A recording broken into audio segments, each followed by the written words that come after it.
चीज मोबाइल से देखते हैं जो बहुत अच्छी चीज़ है। कम्युनिकेशन के लिए बहुत अच्छा है, एक दूसरे से जुड़ने के लिए बहुत अच्छा है।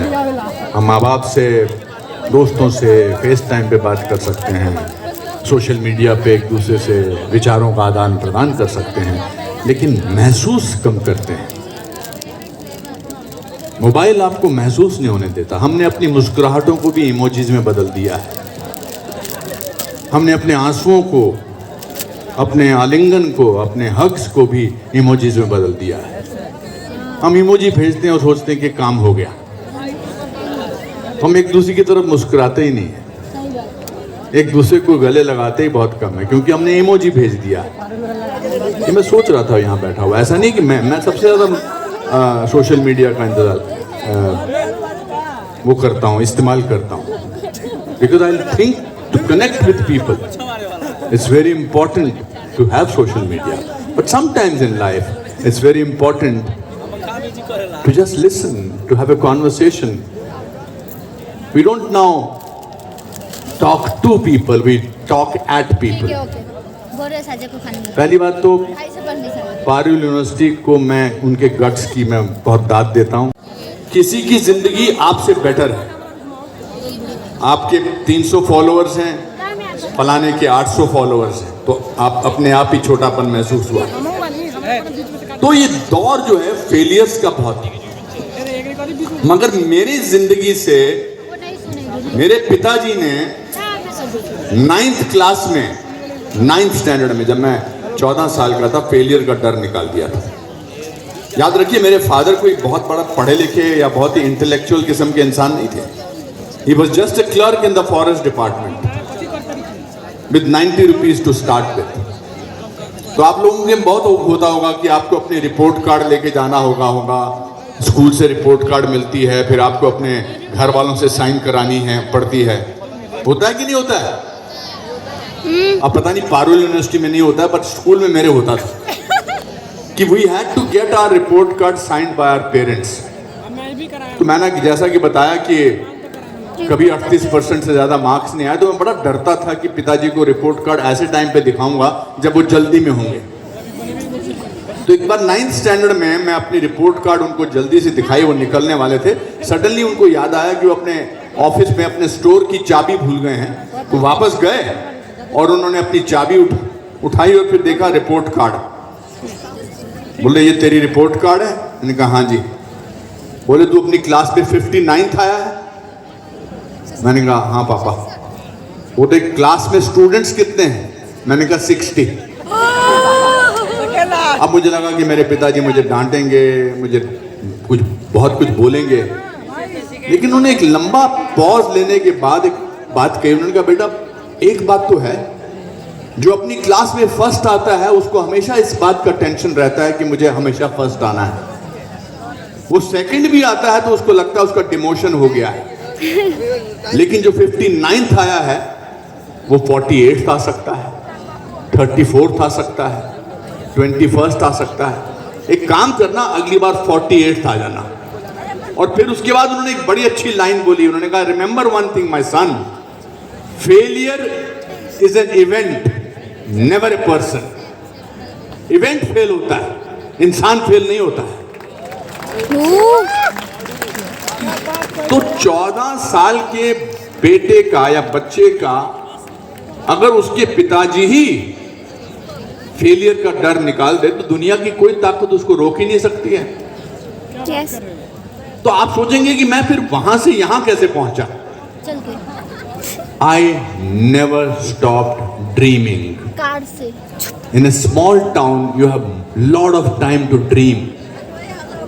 I used to think one day I will become somebody. मैं सोचता था पढ़ाई में अच्छा नहीं हूँ, खेल कूद में अच्छा नहीं हूँ, मैं कैसे अच्छा बनूंगा, मैं कैसे कुछ बनूंगा। तो दादा ने जी कहा कि कुछ तो सोचो, कुछ अलग करने का सोचो। खैर फिर बड़ी मैंने नाटक वाटक किए। लोग हमेशा बोलते हैं कि एक्टर्स आर बॉर्न, ऐसा बोला जाता है कि अरे बचपन से अंदर से कुछ होता है, that's how you become actors. अगर मैं आपको अपने पहले नाटक का एक्सपीरियंस बताऊंगा तो आपको लगेगा कि actors can never be born. सुनना चाहेंगे मेरे पहली एक्टिंग का, मेरा नाटक का एक्सपीरियंस? हट, ये कोई आवाज है?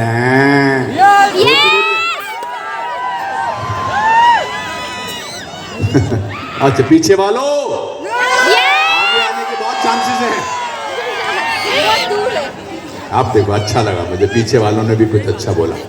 डरने वाली बात नहीं, मैं हमेशा पीछे ही बैठता था और आज मंच पे हूं, पूरे चांसेस हैं। सो मैं 5th स्टैंडर्ड में था। आपको बताना चाहता हूं कि how life is a sum total of your failures. Life is not a sum total of successes. My life is the success story of my failures. I am built on my failures till today, because I never took failure seriously, because long time back my father told me that failure is an event, never a person. तो मैं 5th standard में था और हमारी class teacher थी Mrs Bajaj.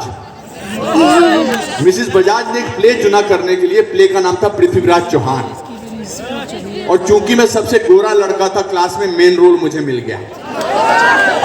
सिर्फ इसलिए, मेरी क्वालिफिकेशन सिर्फ ये थी कि ये गोरा बच्चा, कश्मीरी बच्चा, और मैं बहुत पतला था।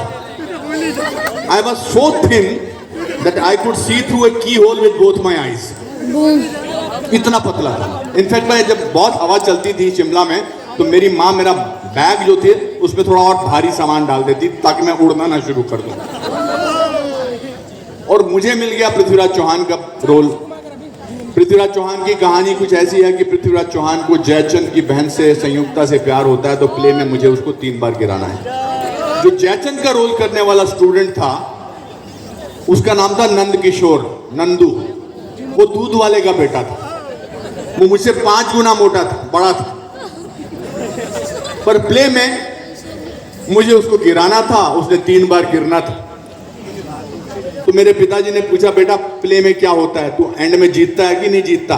मैंने कहा पापा जीत जाता हूं।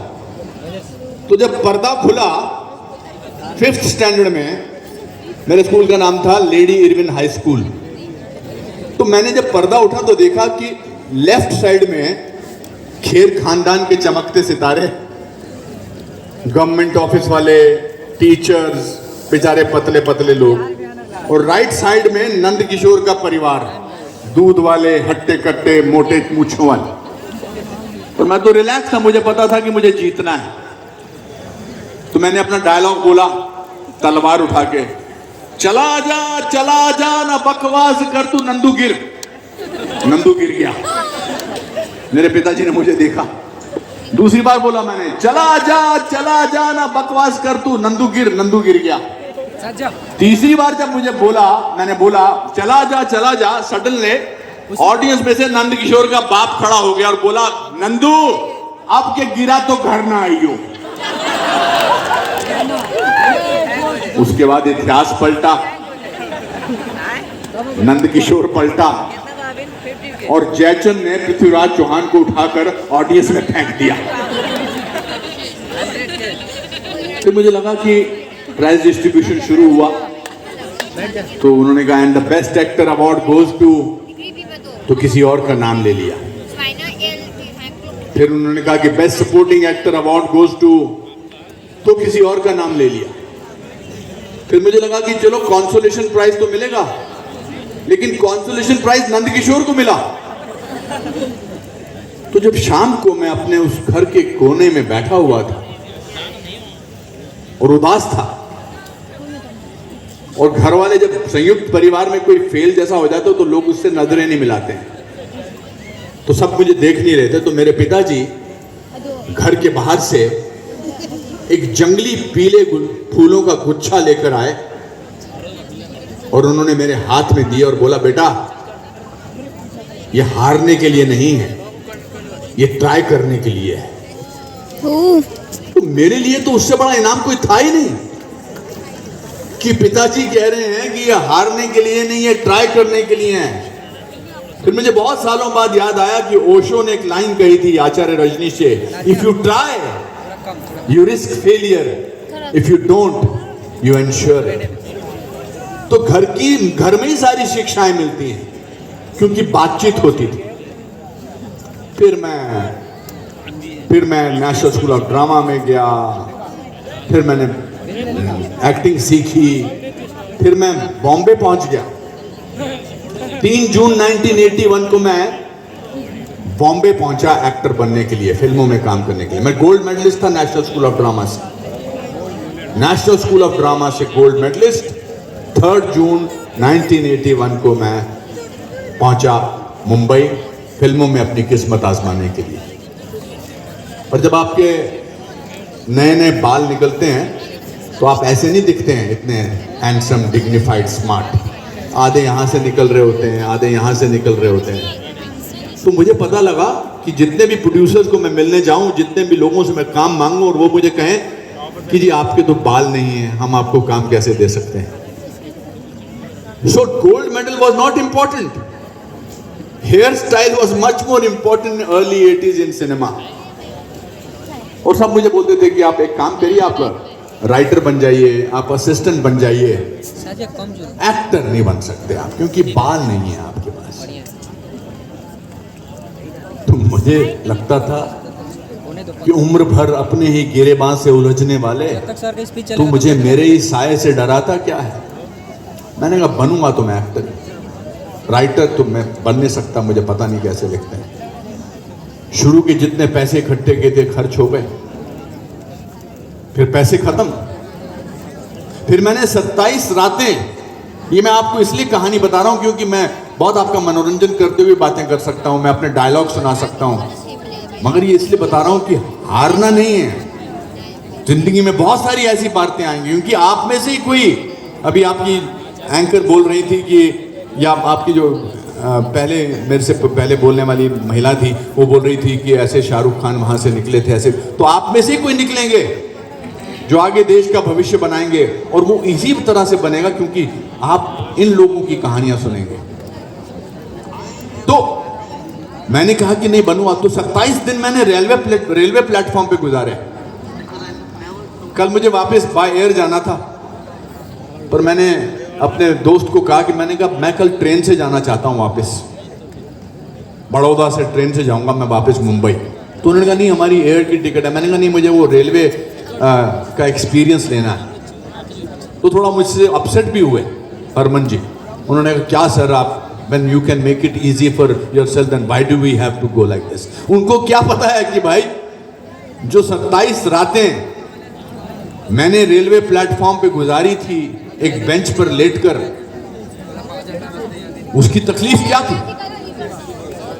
तो एक गोल्ड मेडलिस्ट रेलवे प्लेटफॉर्म पर रात को 1:40 पे जाता था सोने के लिए, क्योंकि लास्ट ट्रेन 1:40 पर रुकती थी, और सुबह 4:40 पर उठ जाता था क्योंकि पहली ट्रेन 4:40 पे शुरू हो जाती थी। 27 दिन मैं बहुत उदास हुआ। फिर मैंने अपने ग्रैंडफादर को खत लिखा। उन दिनों खत लिखते थे हम, संयुक्त परिवार वाले अपने ग्रैंडफादर को चिट्ठी लिखते थे।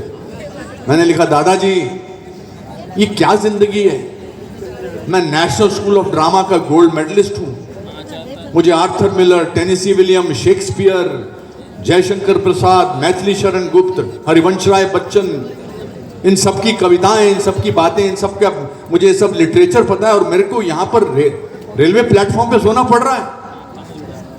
मैं नहीं रुकना चाहता बॉम्बे में, वापस चला जाना चाहता हूँ।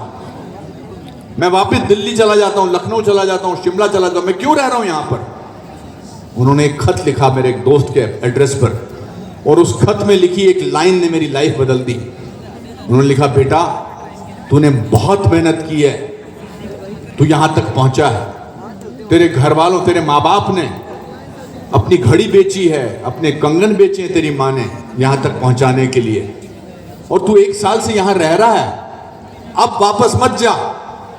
और याद रख, भीगा हुआ आदमी बारिश से नहीं डरता, भीगा हुआ आदमी बारिश से नहीं डरता। उनकी एक लाइन ने मेरी लाइफ को चेंज कर दिया। फिर मैं शुरू हो गया, और फिर पहली फिल्म मिली 28 साल के नौजवान को 65 साल के बूढ़े की। लेकिन अलग होना बहुत जरूरी है।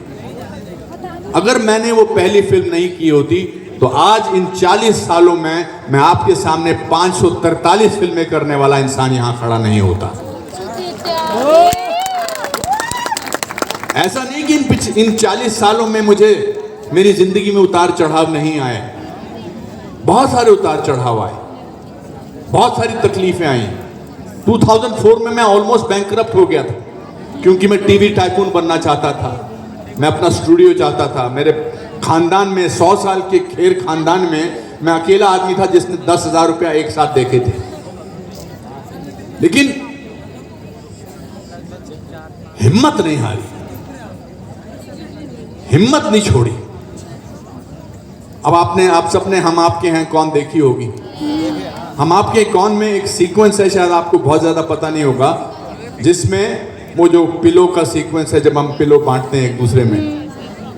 एक दिन मैं उस फिल्म की पहले दिन की शूटिंग करने वाला था और मैंने देखा कि सुबह मेरा चेहरा थोड़ा लेफ्ट में शिफ्ट हो गया है। मैंने डॉक्टर साहब को दिखाया, डॉक्टर साहब ने कहा कि मिस्टर खेर, आपको फेशियल पैरालिसिस हो गया है, आप 2 महीने तक कुछ नहीं कर सकते। 2 महीने तक आप अपने घर पे बैठिए, बिकॉज आपका चेहरा जो है इट इज ना, उसके अलग से नाम है, होने भी चाहिए, बेल्स पैल्सी बोलते हैं उसको, बट उसका मतलब यह है कि आपको चेहरे पे लकवा मार गया, योर फेशियल पैरालिसिस। मैं जब हॉस्पिटल से बाहर निकला, मैंने सोचा कि आज अगर मैं घर चला गया और 2 महीने तक घर के अंदर बैठा रहा तो मैं पूरी जिंदगी इस बात से डरूंगा कि कहीं कुछ हो जाए तो घर चले जाना चाहिए, छुप जाना चाहिए। मैंने अपने ड्राइवर को कहा कि सीधा गाड़ी फिल्मिस्तान स्टूडियो में ले लो। मैं फिल्मिस्तान स्टूडियो में पहुंचा, वहाँ पर सूरज बरजात्या जी, माधुरी जी, सलमान, सब लोग खड़े थे और मैंने उनसे कहा भाई मेरा चेहरा ऐसा हो गया है, लेकिन मैं शूटिंग करने के लिए राजी हूँ। तो सूरज जी ने कहा कि नहीं, हम शूटिंग कैंसिल कर देते हैं, 2 महीने के बाद कर लेंगे। मैंने कहा नहीं, मैं करने को तैयार हूँ। अगर आप आज वो पिक्चर देखेंगे, उस सीन में मेरा कोई क्लोजअप नहीं है, बिकॉज मेरा चेहरा टेढ़ा है। तो अगर उस दिन मैं घर चला जाता 2 महीने के लिए, तो आज भी मैं यहां पर अपने दर्द की वजह से यहां पर नहीं आ सकता।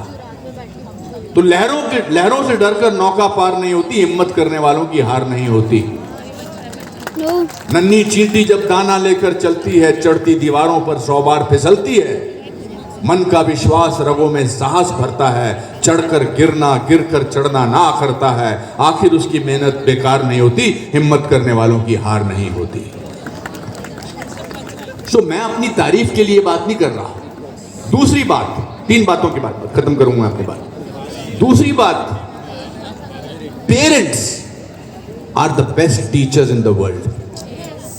अभी आपने बोला कि दुलारी माँ हम सबकी माँ है। जो आशीर्वाद, जो सेल्फलेस लव, जो सेल्फलेस हैप्पीनेस आपको अपने पेरेंट्स से मिल सकती है, वो और कोई नहीं दे सकता है। तो पेरेंट्स का आशीर्वाद हमेशा अपने साथ रखिए। पेरेंट्स से कभी बदतमीजी से बात नहीं करें। बड़ा फैशन हो जाता है कि एम्बैरेसमेंट महसूस होती है जब पेरेंट्स थोड़े बुजुर्ग से हो जाते हैं।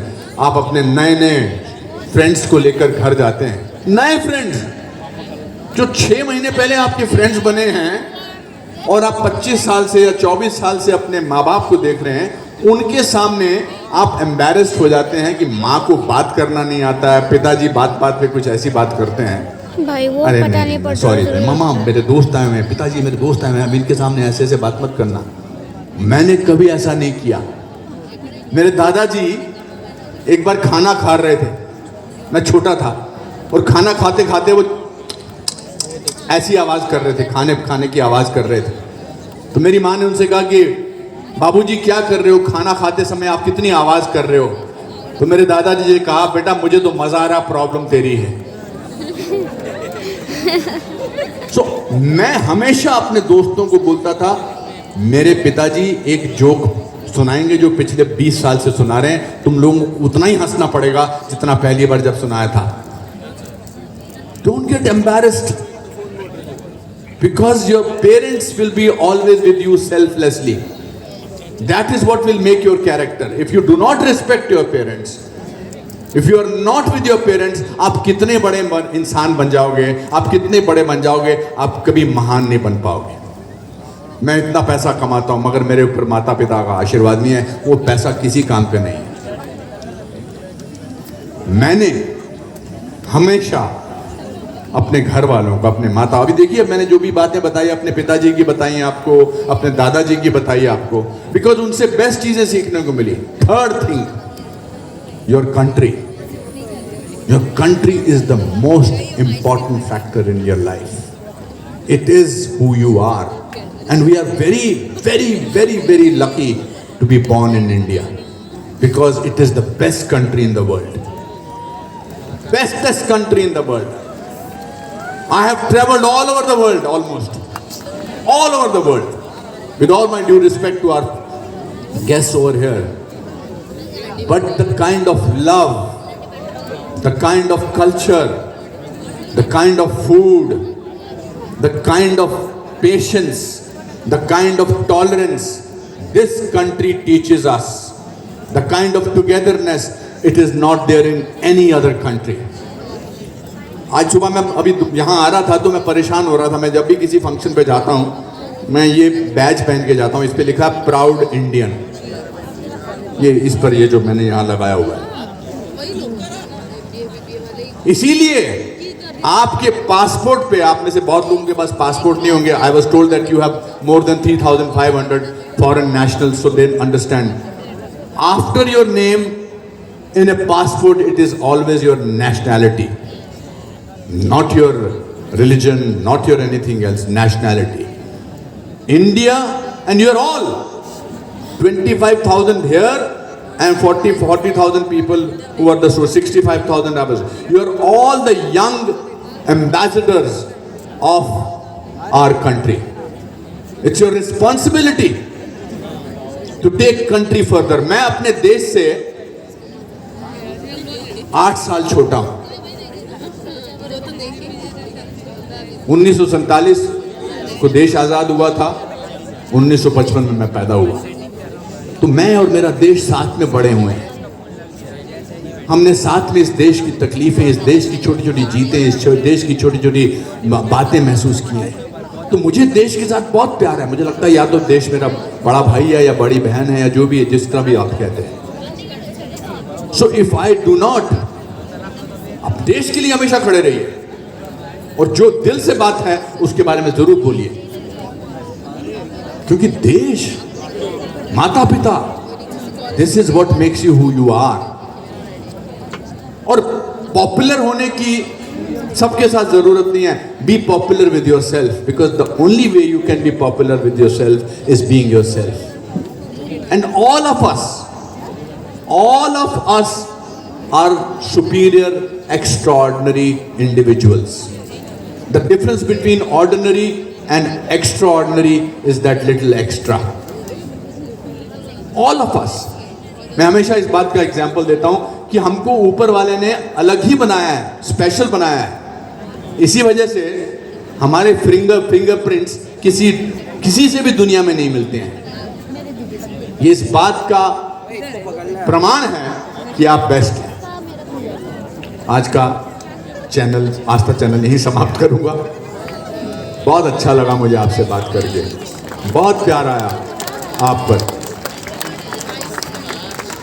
बहुत अच्छा लगा। बिकॉज मैं एक एक्टिंग स्कूल चलाता हूँ बॉम्बे में, एक्टर प्रिपेयर्स। मुझे आज के यूथ से बहुत कुछ सीखने को मिलता है। आज का यूथ जो है वो इज्जत करने की एक्टिंग नहीं करता है, उसके मन में इज्जत होती है। ये तो मैंने आपके अंदर जो है उसको जगाने की कोशिश की, आपके अंदर है आज का यूथ। बिकॉज मैं पोस्ट इंडिपेंडेंस भारत का हूं, मगर तब भारत सिर्फ नया नया आजाद हुआ था।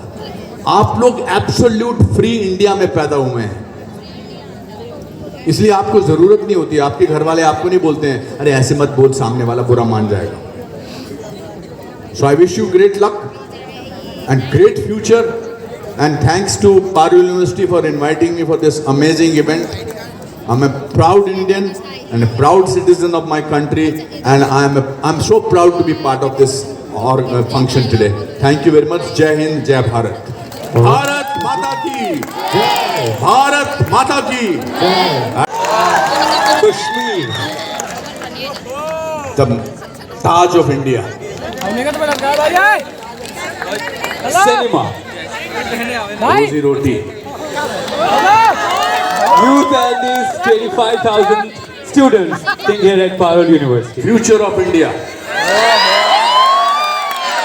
IIMUN. Very enterprising, brilliant, great idea.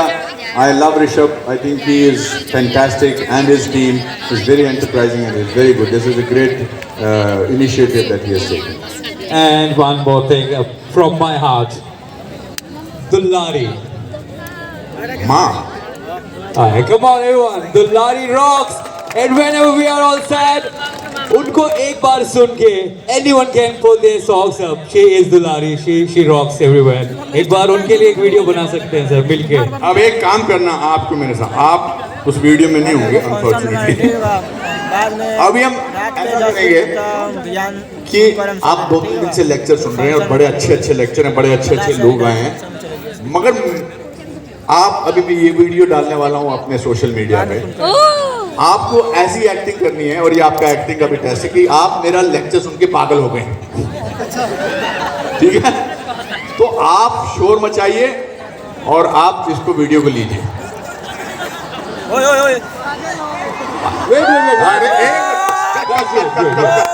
Take to.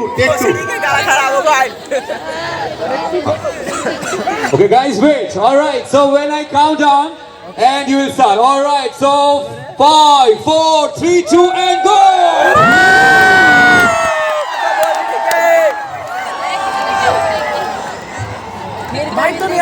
So one and only Dullari rocks. आजा मेरे दोस्त, मेरे साथ आओ. Alright, so come on. How are you all feeling after this address by Anupam ji? Come on everyone, make some noise!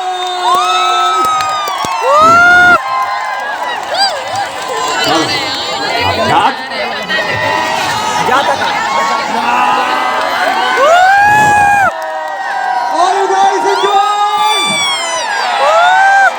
Everybody to the mother! Dullari rocks! Anupam ji rocks! Make some noise! Thank you everyone, thank you so much!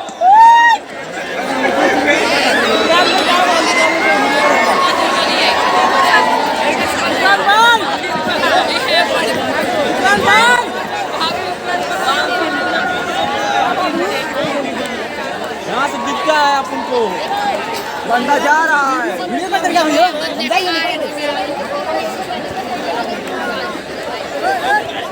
भाई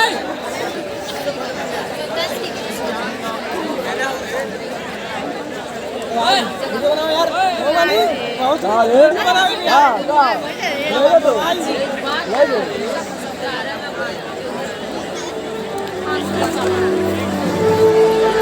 यार हम लोग के बारे क्या कहा ये लगे गाड़ी छोड़ आगे ये नहीं आगे दो. ए पीछे मैं निकाल गए. ए पीछे मैं हम वाली रवि बड़ा निकलो. ए रवि हम नहीं के ए साला ए मैडम इन ब्लॉक में शाहरुख खान रोमांटिक मूड में सारी वाली. And alright, so now it's